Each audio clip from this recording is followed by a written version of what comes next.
You ask Tiger to solve. This deals with linear equations with one unknown. The final result is x equals 8. Let's solve it step by step. Simplify the expression. Expand the parentheses. Multiply the coefficients. Simplify the arithmetic.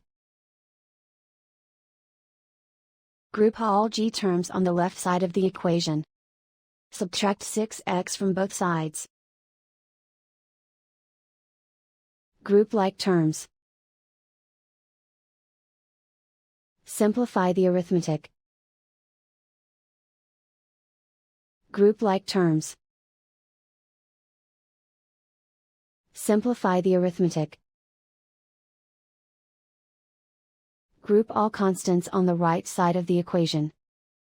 Subtract 21 from both sides. Simplify the arithmetic.